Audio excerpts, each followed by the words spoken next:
Hello, नमस्कार, good evening. स्वागत है आपका आशीष क्लासेस पर। बात करेंगे आज के द हिंदू एडिटोरियल की, सेशन नंबर 103।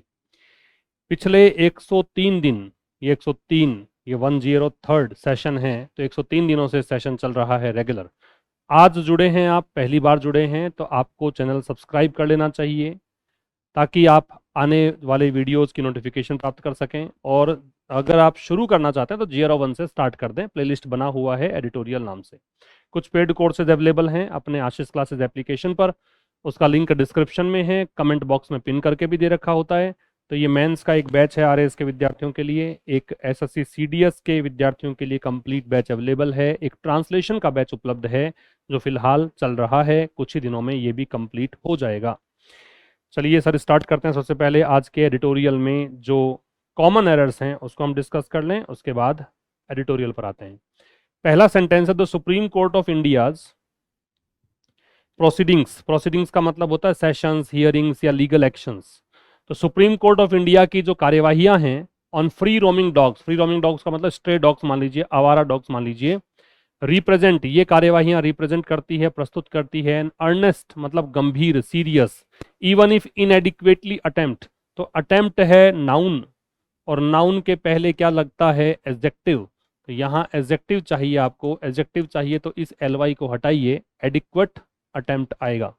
तो सुप्रीम कोर्ट ऑफ इंडिया की जो प्रोसीडिंग्स है फ्री रोमिंग डॉग्स पर, वो रिप्रेजेंट करती है एक गंभीर यद्यपि अपर्याप्त प्रयास।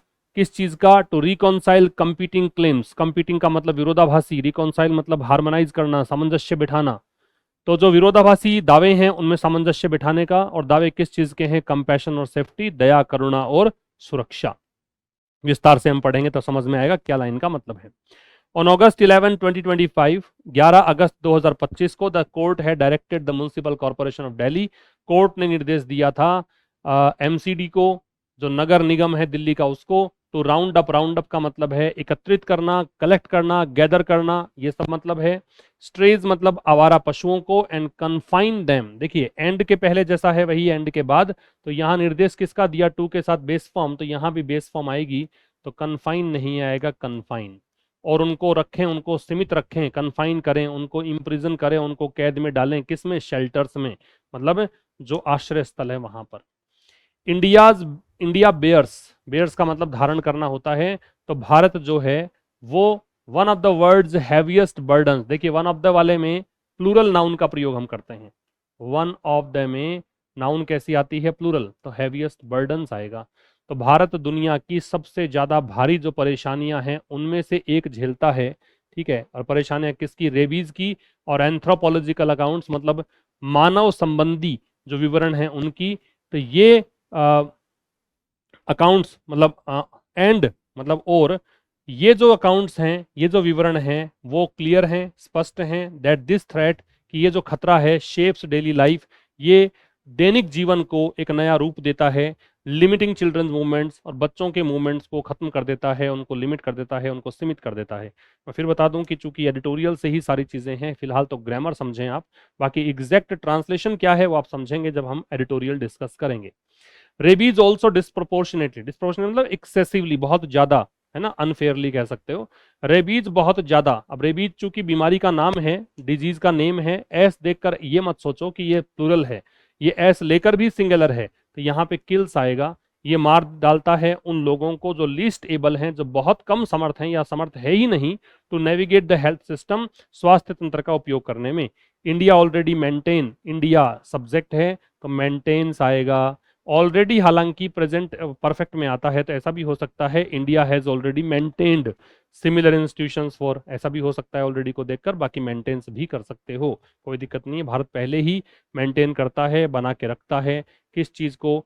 ऐसे ही इंस्टीट्यूशंस, समान इंस्टीट्यूशंस किसके लिए? मवेशियों के लिए, बड़े स्तर पर, लार्ज लेवल पर, लार्ज स्केल पर।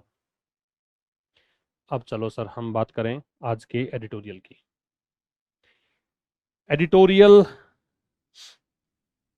का टाइटल है, पहले तो टोन जो है इसकी वो है थॉटफुल क्रिटिसिज्म की, मतलब लेखक ने बहुत सोच समझकर क्रिटिसाइज किया है यहाँ पे, इसलिए थॉटफुल क्रिटिसिज्म है।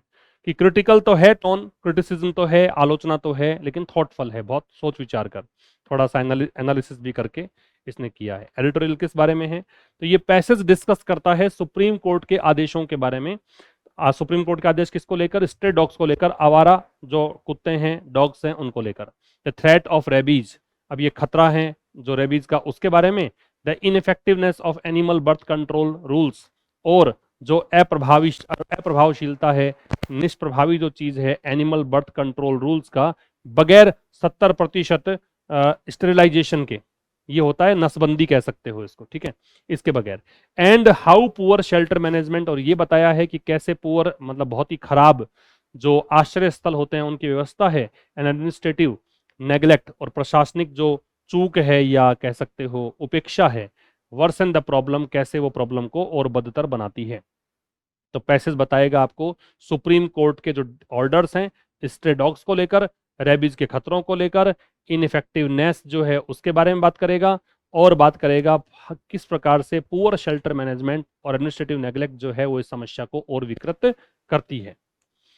अब देखिए टाइटल दे रखा है practising compassion on the stray dogs issue court order. जो बच्चे नए हैं वो समझें कि जो रेड कलर में आपको दिख रहा है वो सब्जेक्ट है, जो ब्लू कलर में आपको दिख रहा है वो कोई डिफिकल्ट वर्ड या फिर ग्रामर का कोई कॉन्सेप्ट है। तो प्रैक्टिसिंग कंपैशन का मतलब ये है, प्रैक्टिसिंग का मतलब व्यवहार में लाना, और कंपैशन का मतलब होता है दया, करुणा, है ना, काइंडनेस कह सकते हो इसको। कंपैशन को आप क्या कह सकते हो? कंपैशन को आप कह सकते हो काइंडनेस, दया, करुणा। वर्ड्स बहुत सारे हैं आज के एडिटोरियल में, आज के सेशन में वर्ड्स बहुत सारे मिलेंगे, तो आप पेन नोटबुक लेकर बैठो। हो सकता है ये वाले वर्ड्स आपको नजर ही ना आए, थोड़े से छोटे दिखें अक्षर, कोई बात नहीं, ये वाले वर्ड्स यहाँ लिखे हुए हैं, मैं बता दूंगा, बोल के सुन लीजिएगा, वैसे तो दिख जाएंगे खैर।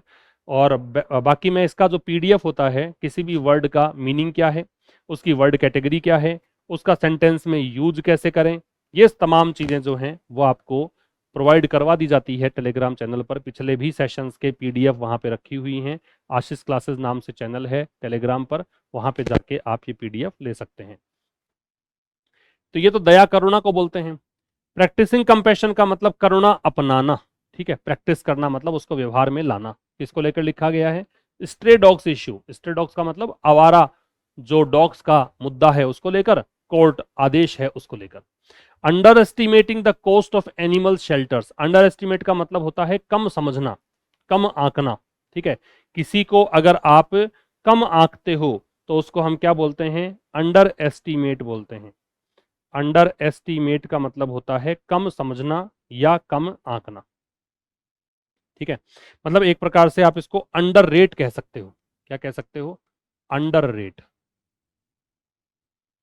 Under rate. तो underestimating the cost of animal shelters, जो एनिमल शेल्टर्स है, पशुओं का जो आश्रय स्थल है, ठीक है, उनकी कॉस्ट को, उनकी कीमत को कम समझना जो है वो अंडरमाइन करता है उनको। अंडरमाइन का मतलब क्या होता है? इसका मतलब होता है इरोड करना, या इसे आप कहेंगे वीकन, कमजोर करना। ये दोनों नोट डाउन करो। अंडरमाइन का मतलब है कमजोर करना, तो इरोड भी कह सकते हो और वीकन भी कह सकते हो। इरोड भी कहा जा सकता है और वीकन भी कहा जा सकता है, ठीक है।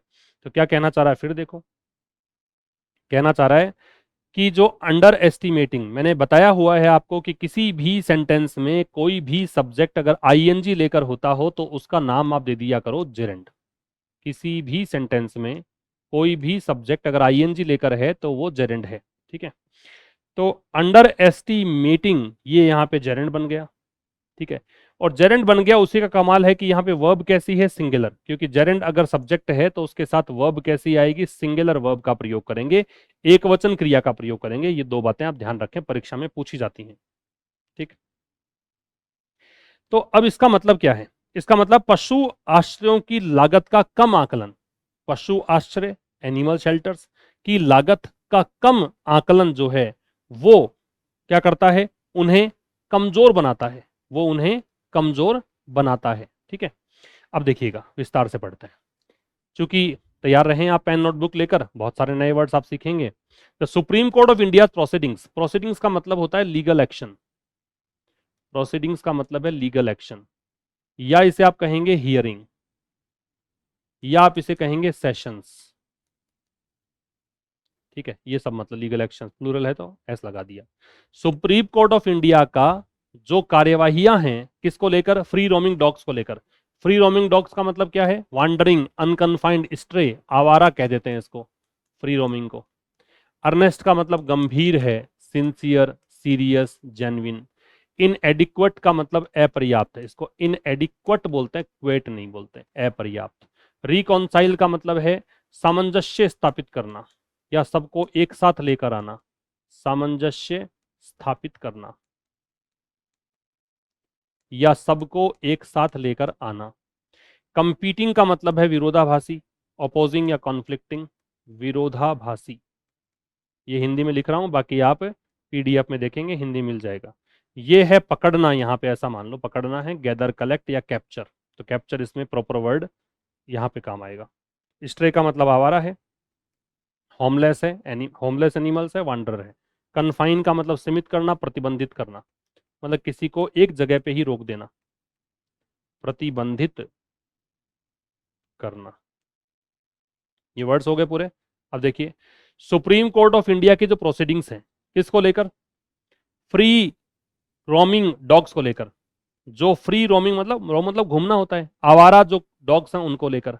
ये प्रोसीडिंग्स की वर्ब है रिप्रेजेंट, ये रिप्रेजेंट करती है, पेश करती है क्या, एन अर्नेस्ट। यहां से इसको हटा दें, ये वाली बात है अलग है, ठीक है। एक गंभीर, ठीक है, सीरियस, सिंसियर, जेन्युइन, ठीक है। अटेम्प्ट प्रयास, ये नाउन है। किस चीज का, रिकॉन्साइल करने का। रिकॉन्साइल का मतलब सबको एक साथ लेकर आना, सामंजस्य स्थापित करना, सेटल करना, हार्मोनाइज करना, रिजोल्व करना। किस चीज को, कंपीटिंग क्लेम्स को। क्लेम्स नाउन है, ये एडजेक्टिव है। जो विरोधाभासी दावे हैं, दावे किसके हैं, कंपैशन और सेफ्टी के, उनको, तो ये उसको प्रस्तुत करता है। हालांकि ये कह रहा है इवन इफ, इवन इफ के फ्रेज है, इसका मतलब है कि भले ही ऐसा हो, भले ही ये अपर्याप्त हो। इनएडिक्वेट का मतलब क्या है, इनसफिशिएंट, नॉट एनफ, जो अपर्याप्त है। तो सुप्रीम कोर्ट ऑफ इंडिया के जो कार्यवाहियां हैं किसको लेकर, आवारा डॉग्स को लेकर, वो कार्यवाहियां रिप्रेजेंट करती है किसको, एक गंभीर, हालांकि लेखक कह रहा है कि हालांकि है तो अपर्याप्त, लेकिन गंभीर प्रयास को प्रस्तुत करता है, पेश करता है। प्रयास है किसका, जो कंपीटिंग क्लेम्स है, विरोधाभासी दावे हैं, कंपैशन और सेफ्टी के, दया और सुरक्षा के, ठीक है। उन दावों को, एक तरफ तो दया आ रही है आपको डॉग्स को देखकर, एक तरफ आप अपना जीवन सुरक्षित रखना चाहते हो, दोनों हो गए ना विरोधाभासी, कि आप डॉग्स को दूर भी रखना चाहते हो और पास भी लाना चाहते हो, तो विरोधाभासी दावे, उनको सामंजस्यपूर्ण तरीके से स्थापित करने का ये प्रयास है, उसको पेश करता है। यहां सुप्रीम कोर्ट ऑफ इंडिया से पहले द लगेगा, ये ध्यान रखेंगे, ठीक। Supreme court of India noun है, अपोस्ट्रोफे है तो जिनेटिव केस है, जिनेटिव केस से पहले और जिनेटिव केस के बाद, मतलब अपोस्ट्रोफे से पहले अपोस्ट्रोफे के बाद नाउन होता है। तो प्रोसीडिंग्स नाउन है, इससे पहले भी नाउन है। किसको प्रोसीडिंग्स है, किसको लेकर, फ्री रोमिंग डॉग्स को लेकर। ये रिप्रेजेंट करता है, ये इसकी वर्ब है। क्या रिप्रेजेंट करता है, अर्नेस्ट अटेम्प्ट को, अर्नेस्ट एडजेक्टिव है एंड डिटर्मिनर है, ठीक है, अर्नेस्ट अटेम्प्ट को। यद्यपि ये कह रहा है कि है इनएडिक्वेट, ये एडजेक्टिव इनएडिक्वेट। प्रयास है किसका, रिकॉन्साइल करने का, किसको, कंपीटिंग क्लेम्स को। क्लेम्स किसके हैं, कंपैशन और सेफ्टी के हैं। एंड के दोनों चीजें सेम होती हैं, तो कंपैशन नाउन है और ये भी नाउन है, सेफ्टी, एंड कंजंक्शन है, ठीक है। और ऑव है, प्रेपोजिशन है। ऑन 11 अगस्त 11 2025, डेट लिखने का तरीका है कि आप पहले मंथ का नाम लगाइए फिर डेट लगाइए, और आप पर्टिकुलर डे और डेट की बात करते हैं तो उससे पहले ऑन लगाइए। तो 11 अगस्त की ही बात है तो 11 अगस्त के लिए ऑन लग गया। 11 अगस्त 2025 को द कोर्ट, इसने डायरेक्ट किया, इसने निर्देशित किया, ये वर्ब है, ये सब्जेक्ट है। 11 अगस्त 2025 को कोर्ट ने निर्देशित किया, किसको, म्युनिसिपल कॉर्पोरेशन ऑफ दिल्ली को। किस लिए, राउंड अप करने के लिए। राउंड अप का मतलब क्या है, कैप्चर करने के लिए। किसको, स्ट्रेज को, जो होमलेस एनिमल्स हैं उनको, आवारा पशुओं को। और क्या करने के लिए कहा, कन्फाइन करने के लिए, उनको रेस्ट्रिक्ट करने के लिए, उनको इम्प्रिजन करने के लिए, उनको लिमिट करने के लिए। कहने का मतलब उनको आप रख लो, एक कह सकते हो कि उनको रोक के रखो। किसमें, शेल्टर्स में, मतलब किसमें, आश्रय स्थलों पर, ठीक है। 11 अगस्त 2025 को कोर्ट ने है डायरेक्टेड हो गया पास्ट परफेक्ट, इसने म्युनिसिपल कॉर्पोरेशन ऑफ दिल्ली को निर्देशित किया, क्या करने निर्देशित किया, ये करने के लिए कि राउंड अप करो स्ट्रेज को, कि होमलेस जो एनिमल्स हैं उनको आप पकड़ो और उनको डाल दो जेल में, कहां पर, शेल्टर्स में, वहां जाके कन्फाइन कर दो, रेस्ट्रिक्ट कर दो। ठीक है, अगला देखो। 11 डेज लाइटर, लाइटर मतलब बाद में, 11 दिनों के बाद, ये एक फ्रेज हो गई, ये एक टाइम फ्रेज है, आफ्टर का मीनिंग दे रहा है, 11 दिनों के बाद, आफ्टर 11 डेज, ऐसा मान लो। लाइटर है वो टाइम बताता है, टाइम बताने के लिए आता है। इट चेंज्ड कोर्स, इट यहां पे कोर्ट के लिए आ रहा है, प्रोनाउन है, सब्जेक्ट हो गया, ये वर्ब है, ये ऑब्जेक्ट है। कोर्स का मतलब क्या है, दिशा या रुख, डायरेक्शन या स्टैंड, दिशा या रुख। डीवॉर्मिंग का मतलब है क्या बोलते हैं इसको, कुछ कृमि बोलते हैं इसको, मतलब क्या बोलते हैं, पैरासाइट रिमूवल है, परजीवी जो है उसका नाश है, मुझे एग्जैक्ट इसका हिंदी में नहीं पता, कृमिनाशन शायद बोलते हैं इसको, देख लेना आप, मैंने उसमें डाल दूंगा मैं पीडीएफ में, देखकर कहीं से, पैरासाइट रिमूवल। रेबिड है, इसका मतलब है रेबीज से संक्रमित या पागल कह सकते हो, या रेबीज से संक्रमित, जिस एनिमल को रेबीज हो रखा है वो रेबिड है, या पागल है वो रेबिड है। रिटेन का मतलब बनाए रखना है, कीप, प्रिजर्व या होल्ड। और बेयर का मतलब एक प्रकार से वहन करना है, वहन करना, ढोना, कैरी करना, ये सब। तो 11 दिनों के बाद इस कोर्ट ने क्या किया, तरीका बदल लिया। 11 दिन पहले तो डिसीजन दिया, फिर कुछ और कह दिया। परमिटिंग, परमिशन देते हुए, प्रेजेंट पार्टिसिपल है, ऐसा करते हुए, परमिशन देते हुए, परमिशन किसकी दी, परमिशन दी इसने रिलीज की, मतलब छोड़ दो इनको। आफ्टर वैक्सीनेशन केवल टीका लगाओ और छोड़ दो। वैक्सीनेशन क्या होता है, इम्यूनाइजेशन, टीकाकरण, या इसे कहेंगे इनोक्यूलेशन, टीकाकरण के बाद इनोक्यूलेशन।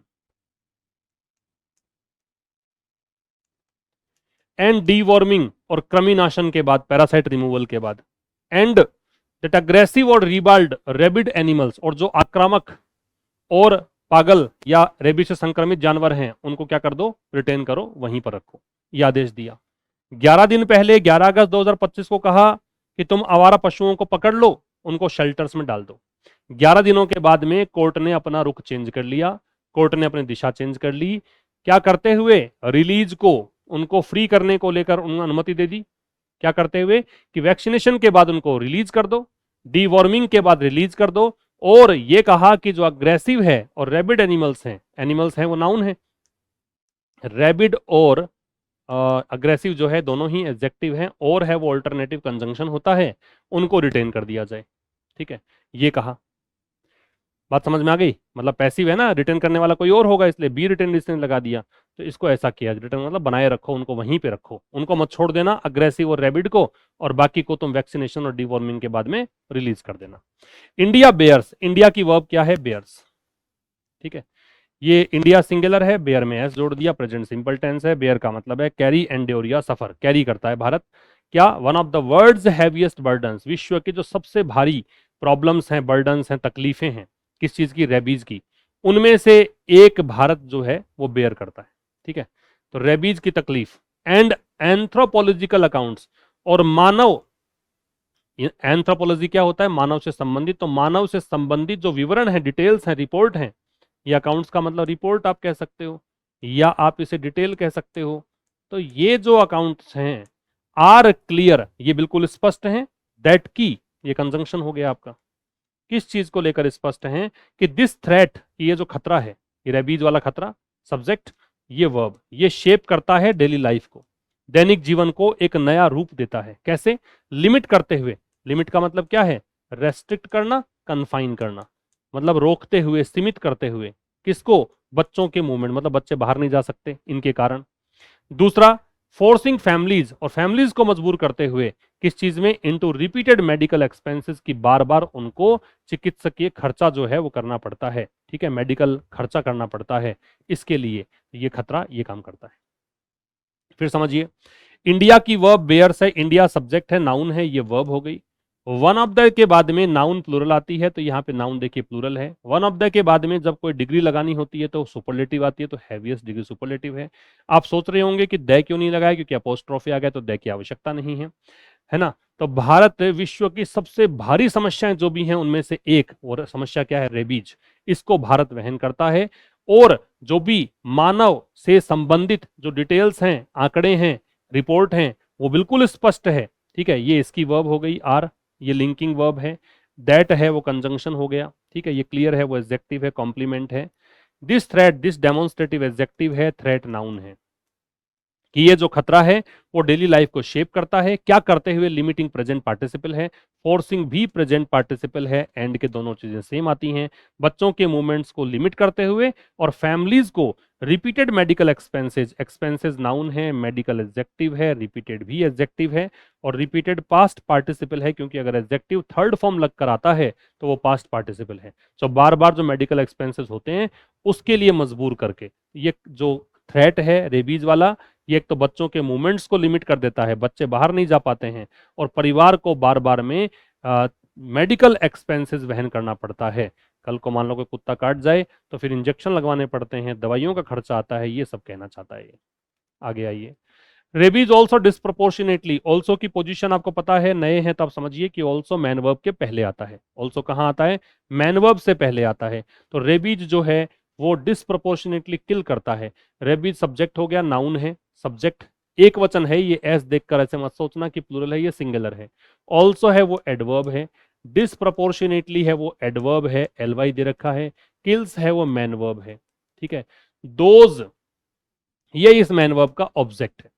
तो रेबीज जो है वो बहुत ज्यादा, डिस्प्रोपोर्शनेटली क्या होता है, अत्यधिक, अनइक्वली या एक्सेसिवली, अत्यधिक।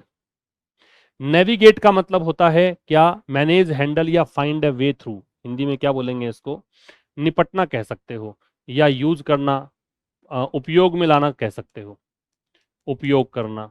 ठीक है, मैनेज करना। अपडेट का मतलब है रिवाइज, मॉडिफाई या रिन्यू, मतलब एक प्रकार से उन्नत करना कह सकते हो, बदलाव करना कह सकते हो। ठीक है, बदलाव करना। स्टरलाइजेशन का मतलब है नसबंदी, स्पेइंग, न्यूट्रिंग या कैस्ट्रेशन। एक्नॉलेज का मतलब होता है स्वीकार करना। फ्रेमवर्क का मतलब होता है तंत्र या ढांचा। और डेंस सेटलमेंट्स का मतलब होता है घनी बस्तियां, घनी बस्तियां, मतलब ऐसी बस्तियां, ऐसे क्षेत्र जहां जनसंख्या बहुत ज्यादा है, क्राउडेड हैबिटेशन या पैक्ड कॉलोनीज। रेबीज जो है वो बहुत ज्यादा डिस्प्रपोर्शनेटली मार डालता है उन लोगों को जो बहुत कम सक्षम हैं किस चीज में, स्वास्थ्य तंत्र का उपयोग करने में, स्वास्थ्य तंत्र को मतलब फाइंड अ वे थ्रू दे रखा है ना, ये एग्जैक्ट मतलब यहाँ पे निकलेगा कि वो इस सिस्टम का यूज कैसे करें। अगर उनको नहीं पता है तो ये रेबीज उनको मार डालता है। While the animal birth control rules, while conjunction है, विरोधाभासी वाक्यों के लिए आता है। यद्यपि जो एनिमल बर्थ कंट्रोल रूल्स हैं, पशु जन्म नियंत्रण नियम, वर अपडेटेड, ये पैसिव वॉइस है पास्ट इंडेफिनिट का, उनको अपडेट किया गया, उनको रिवाइज किया गया, उनको मॉडिफाई किया गया, उनको रिन्यू किया गया इन 2023 में। पर्टिकुलरली किसी वर्ष या मंथ की बात आप करते हो तो इन लगता है, तो यहाँ इन इसलिए है कि 2023 की ही बात कर रहे हैं। एक्सपीरियंस शोज, अनुभव दिखाता है, एक्सपीरियंस की वर्ब शोज है, दैट कंजंक्शन है, ये दिखाता है कि विदाउट 70% स्टेलाइजेशन, कि बगैर 70% नसबंदी के, ये क्या होता है, स्पेइंग होता है। ठीक है, ये देखो आपको न्यूट्रिंग, न्यूट्र होता है ना जेंडर, नपुंसकलिंग जिसको बोलते हैं, तो नपुंसक बनाने का काम ये करता है न्यूट्रिंग या कैस्ट्रेशन। तो इस नसबंदी 70% अगर नसबंदी नहीं है उसके बगैर, तो एक्सपीरियंस दिखाता है कि दे आर इनफेक्चुअल, की ये सब चीजें जो हैं वो क्या हैं, इनफेक्चुअल हैं। ये लिंकिंग वर्ब है, ये इनफेक्चुअल एडजेक्टिव है, कॉम्प्लीमेंट है इसका। ठीक, अब देखिएगा फिर से कह रहा है कि यद्यपि एनिमल बर्थ कंट्रोल रूल्स को 2023 में ही अपडेट किया गया था, फिर भी विपरीत बात कर रहा है। अनुभव यह दिखाता है कि अगर 70% नसबंदी नहीं की गई है तो फिर ये सब रूल्स जो हैं वो क्या हैं, इनफेक्चुअल हैं, कोई फर्क नहीं पड़ता। दे प्रोनाउन हो गए यहाँ पे। द ऑगस्ट 11 ऑर्डर, 11 अगस्त का आदेश, अब आदेश निश्चित हो गया कौन सा है, 11 अगस्त को दिया गया आदेश, तो यहाँ पे दे लग गया। तो 11 अगस्त वाला जो आदेश है, वॉज ये वर्ब है, सिग्निफिकेंट ये एडजेक्टिव है, कॉम्प्लीमेंट है। 11 अगस्त वाला जो आदेश है वो बहुत महत्वपूर्ण था, बिकॉज, क्योंकि, ये कंजंक्शन है। 11 अगस्त वाला आदेश महत्वपूर्ण था क्योंकि इट एक्नॉलेज्ड, कि इस आदेश ने स्वीकार किया। इट सब्जेक्ट आ गया, एक्नॉलेज्ड का मतलब है एडमिट करना, एक्सेप्ट करना, मैन वर्ब है, पास्ट इंडेफिनिट है, दैट की कंजंक्शन है। द प्रेजेंट फ्रेमवर्क की वर्तमान में जो सिस्टम है, वर्तमान में जो व्यवस्था है, हाउ एवर, हालांकि, वेल इंटेंशनड। वेल इंटेंशनड का मतलब क्या होता है कि इसका इरादा तो ठीक है।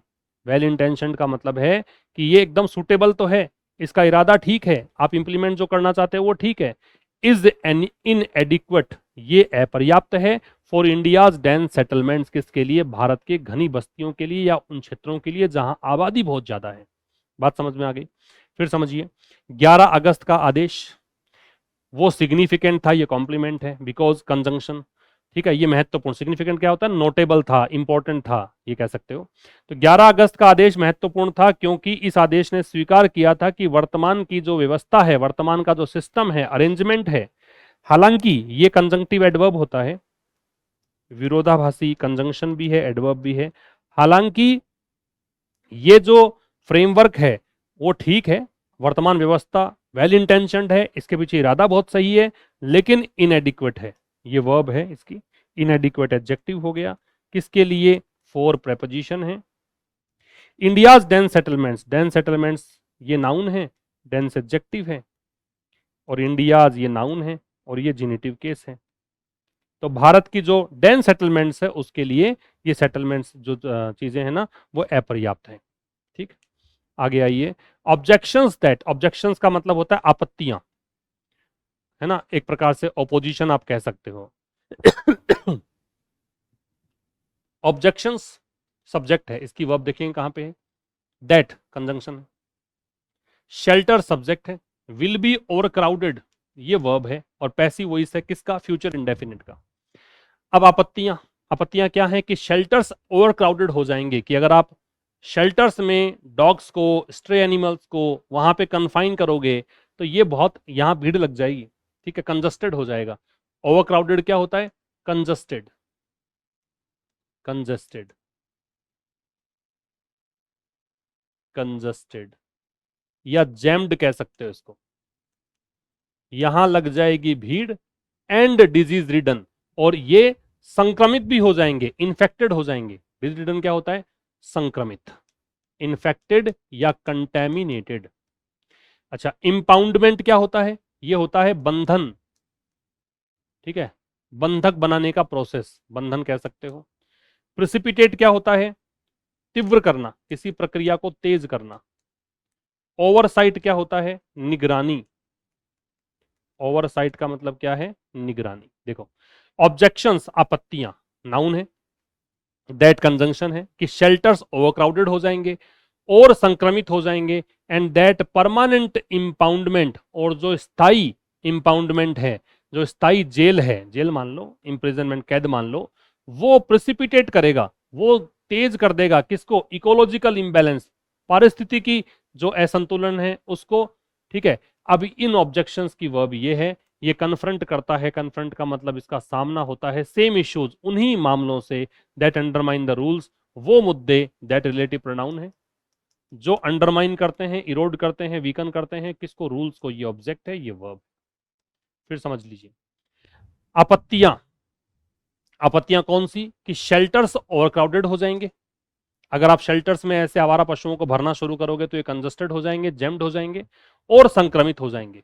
और एक और चीज कि परमानेंट इंपाउंडमेंट, स्थायी रूप से अगर आपने उनको जेल में डाल दिया या कन्फाइन कर दिया ऐसे, तो ये क्या करेगा? जो पारिस्थितिकी असंतुलन की स्थिति है उसको ये बहुत तेज कर देगा, उसको एक्सीलरेट कर देगा, उसका कारण बनेगा। कोज, एक्सेलरेट, ट्रिगर, ये सब बताया। तो ये ऑब्जेक्शंस जो हैं, ये आपत्तियां जो हैं, इनका सामना होता है उन्हीं मामलों से, वो मामले जो कि रूल्स को कमजोर करते हैं। ठीक है, properly resourced and regulated shelters, कौन से शेल्टर्स? ये आश्रय, आश्रय कौन से? ये एडजेक्टिव है, जिनको ठीक तरीके से, जिनका नियमन किया गया है, रूल्स बनाए गए हैं उसके लिए। प्रॉपरली रिसोर्स, जिनके पास साधन संपन्न है, ठीक है, एडवर्ब है ये एडजेक्टिव है, एंड कंजंक्शन है। तो कह रहा है कि प्रॉपर्ली रिसोर्स्ड, एक तो जो बहुत अच्छे से साधन संपन्न है और दूसरे रेगुलेटेड हैं, जिन पे नियम वगैरह ठीक बना रखे हैं, वो शेल्टर्स कैन बी मैनेज्ड, इनको मैनेज किया जा सकता है। पैसिव वही से इसका, ये पैसिव है, मॉडल का पैसिव बी के साथ थर्ड फॉर्म से बनता है। विद वेटरनरी स्टैंडर्ड्स, किससे कर सकते हो मैनेज? जो पशु चिकित्सा से संबंधित को बोलते हैं वेटरनरी, जो या स्टैंडर्ड्स हैं, इसका मतलब जो भी मापदंड हैं उनके साथ, स्पेस नॉर्म्स, जगह संबंधी जो नियम है उनके साथ, एंड ट्रांसपेरेंट ओवरसाइट, और पारदर्शितापूर्ण निगरानी के साथ। ओवरसाइट क्या होता है? सुपरविजन या मॉनिटरिंग, निगरानी। फिर समझो, जो ऐसे शेल्टर्स जो प्रॉपर्ली रिसोर्स्ड हैं और रेगुलेटेड हैं, उनको मैनेज किया जा सकता है किसके साथ? इन चीजों के साथ। एक तरफ तो चाहिए वेटनरी स्टैंडर्ड्स, एक चाहिए स्पेस नॉर्म्स, एक चाहिए ट्रांसपेरेंट ओवरसाइट। स्पेस नॉर्म्स का मतलब है जगह संबंधी मानदंड, ठीक है। इंडिया ऑलरेडी मेंटेन्स, भारत पहले ही मेंटेन करता है, ये सब्जेक्ट हो गया, ये एडवर्ब है, ये वर्ब है, प्रेजेंट सिंपल दे रखा है, मेन वर्ब है। भारत पहले से ही रिटेन करता है, मेंटेन करता है, बनाकर रखता है। सिमिलर इंस्टीट्यूशंस, ऐसे ही इंस्टीट्यूशंस, ये एडजेक्टिव है, ये इंस्टीट्यूशंस नाउन है। किसके लिए? कैटल के लिए। कैटल प्लूरल नाउन होते भी याद रखना, कैटल के साथ एस और एस नहीं है, लेकिन ये नाउन प्लूरल है, ठीक है। मवेशियों के लिए। और किस स्तर पर? बड़े स्केल पर। ऑन अ लार्ज स्केल का मतलब है ऑन अ मैसिव स्केल, बहुत बड़े स्तर पर, ठीक। मैसिव स्केल को बोलते हैं लार्ज स्केल। आगे चलिए। But if canine facilities, canine का मतलब होता है डॉग से संबंधित, कैनाइन मतलब रिलेटेड टू डॉग्स, और इसकी जगह होता फेलाइन, तो होता related two cats, related two cats. ये पढ़े होंगे वन वर्ड्स में आपने, फेनाइन, फेलाइन होता है, बोवाइन होता है, ठीक है, ऐसे ही सरपेंटाइन होता है। तो but if canine facilities are in squalor, squalor का मतलब होता है गंदगी में होना, है ना, डर्ट या फिल्द को बोलते हैं स्क्वेलोर। लिख रखा है डर्ट या फिल्द। तो यदि कैनाइन फैसिलिटीज मतलब जहां पे डॉग्स को रखा जाता है, अगर वो गंदे रहेंगे, तो देखो स्कॉलर का मतलब क्या है? फिल्द या डर्ट, गंदगी या मिजरी। फ्रेगमेंटेशन का मतलब विभाजन है, डिवीजन है, डिसयूनिटी है, लैक ऑफ कोऑर्डिनेशन है। इकोलॉजिकल नीश का मतलब है पर्यावरणीय रोल्स कह सकते हो, हैबिटेट्स आवास कह सकते हो, इसको आप आवास कह सकते हो जहाँ पे रहते हैं वो, या पर्यावरणीय तो भूमिकाएं कह सकते हो। तो क्या कहना चाह रहा है फिर देखिए आप, ये कह रहा है यदि कैनाइन फैसिलिटीज, नाउन है ये, एडजेक्टिव है, यदि कुत्तों से संबंधित जो सुविधाएं हैं यदि वो गंदगी में हैं। बीच में इसने समझाया विच में हैव मोटिवेटेड, जो कि हो सकता है कि प्रेरित हो, जिसने कि हो सकता है कि प्रेरित किया हो कोर्ट को टू चेंज कोर्स, क्या करने के लिए? अपने आदेशों को वापस लेने के लिए, अपना स्टैंड चेंज करने के लिए। कोर्स का डायरेक्शन था, ठीक है, कोर्स का मतलब स्टैंड था। तो यदि कैनाइन फैसिलिटीज गंदगी में है, वहां कुत्तों को रखने संबंधित सुविधाएं हैं, वहां बहुत गंदगी है, हो सकता है कि इसी चीज ने कोर्ट को प्रेरित किया हो कि अपना वो रुख चेंज करे, तो it will be due to the same administrative neglect. तो ये जो चीज है ये होगी, ड्यू टू प्रेपोजिशन होता है, वैसे फ्रेज है, किस कारण से होगी? Same administrative neglect, the same, the determiner, same determiner है, वैसे एडजेक्टिव कहलाएगा, एडमिनिस्ट्रेटिव भी एडजेक्टिव, और नेग्लेक्ट नाउन।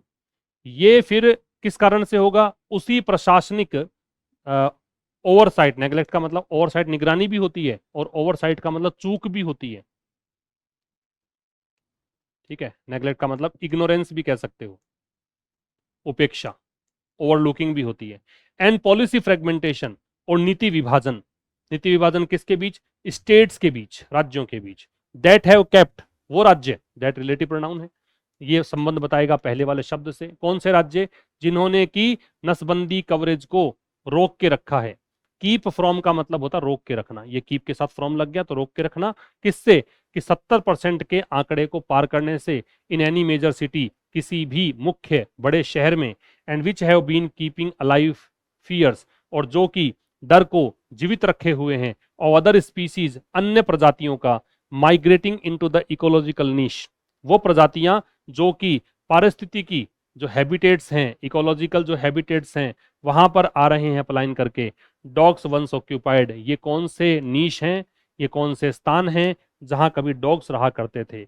ऑक्यूपाई का मतलब है फिल करना, ठीक है, जिन्होंने डॉग्स, जिन स्थानों को डॉग्स ने कभी भरा हुआ था। फिर देख लो, यदि कैनाइन फैसिलिटीज स्कॉलर में है, शायद इसी चीज ने, अभी मे हैव मोटिवेटेड जो दे रखा है ये आपका परफेक्ट से बनाया है इसने मॉडल को, तो हो सकता है कि ऐसा हुआ हो, पास्ट बना दिया मे का, मे के साथ मॉडल का पास्ट बनाने का तरीका है, उसके साथ हैव के साथ थर्ड फॉर्म लगा दो। तो शायद इसी चीज ने प्रेरित किया कोर्ट को कि वो अपना कोर्स, अपना रुख, अपना दिशा चेंज कर ले। तो ये चीज जो है वो सेम एडमिनिस्ट्रेटिव नेग्लेक्ट होगा। किस कारण से होगा ये, एक तो वैसी ही प्रशासनिक जो उपेक्षाएं हैं उसके कारण, और नीति विभाजन के कारण। नीति विभाजन है किसके बीच, राज्यों के बीच। राज्य कौन से, जिन्होंने की जो नसबंदी वाला कवरेज जो है वो 70% को क्रॉस करने से रोका हुआ है किसी भी बड़े शहर में, और जिन्होंने, विच रिलेटिव प्रोनाउन, जिन्होंने की हैव बीन कीपिंग, रखे हुए हैं, ये वर्ब हो गई। Alive, fears of other species, अन्य प्रजातियों के डर को जिंदा रखा हुआ है। कौन सी प्रजातियां, जो माइग्रेट करे, माइग्रेट सेटल करना होता है, पलायन करना होता है, किसी दूसरे स्थान पर जाना होता है, उन स्थानों पर जो जहां पहले डॉग्स रहा करते थे उनके डर को भी जिंदा रखा हुआ है, ठीक है। ऑक्यूपाई का मतलब फिल करना है। तो ये था आज के इस सेशन में। मैंने कहा था बहुत सारे वर्ड्स आएंगे, एक बार खुद से पढ़ने की कोशिश करना, समझ में अच्छे से आ जाएगा। मुलाकात होगी अब कल ठीक शाम 5 बजे एक नए सेशन के साथ। तब तक के लिए नमस्कार, थैंक यू वेरी मच।